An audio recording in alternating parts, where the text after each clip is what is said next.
जय श्री कृष्णा, राधे राधे, श्री हरिदास। स्वागत है आप सभी का। आज हम वैशाख मास मातम्य के चौथे अध्याय का श्रवण करेंगे।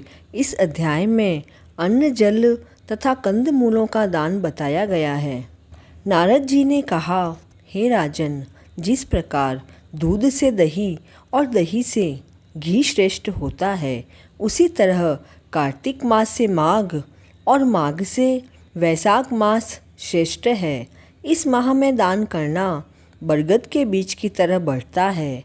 मेष की संक्रांति में भगवान का ध्यान करके स्नान करे, फिर भगवान की प्रार्थना करता हुआ यह कहे, हे देव, मैं वैशाख मास भर प्रातःकाल स्नान करने की कामना करता हूँ।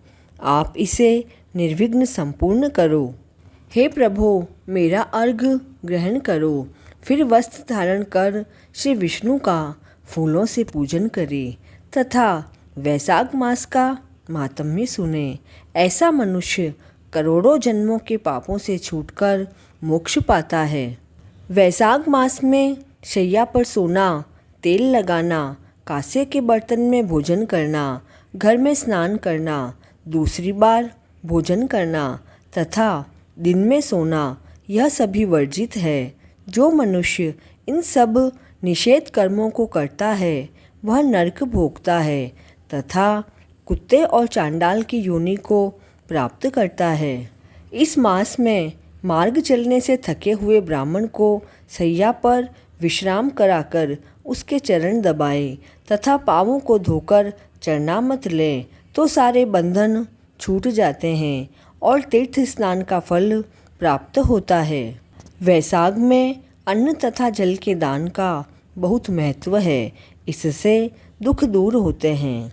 प्रातःकाल सूर्योदय होने पर सागर में मिलने वाली नदियों गंगा, यमुना, कावेरी, नर्मदा आदि में स्नान करके भगवान का ध्यान करने से जन्म जन्मांतर के पाप नष्ट हो जाते हैं।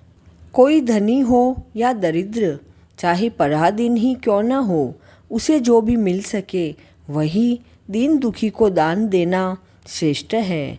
कंदमूल, फल, शाक, गुड़, बेर, पत्र, जल और मट्ठा जो भी वस्तु दान की जाती है वह सदैव स्थिर बन जाती है। दान न करने से गरीबी आती है और गरीबी में पाप बढ़ते हैं और पाप करने से नरक मिलता है। अतः दान करना अति आवश्यक है। जिस प्रकार रूपवती नारी वस्त्र बिना शोभा नहीं पाती तथा नमक बिना श्रेष्ठ साग भी स्वादहीन होता है, वैसे ही दानहीन मनुष्य सर्वगुण संपन्न होने पर भी श्रेष्ठ नहीं समझा जाता।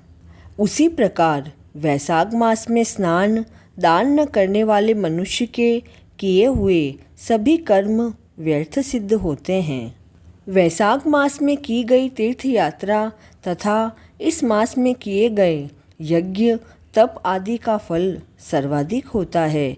इस मास के देवता मधुसूदन का जो मनुष्य पूजन नहीं करता है वह शूकर की योनि में जाता है। जो मनुष्य भगवान की पूजा करता है वह पृथ्वी का पालक बनकर अनेक जन्मों तक सुख भोगता है और अपने परिवार सहित मुक्ति को प्राप्त करता है। वैशाख मास मातम्य का चौथा अध्याय पूर्ण हुआ। जय श्री कृष्णा।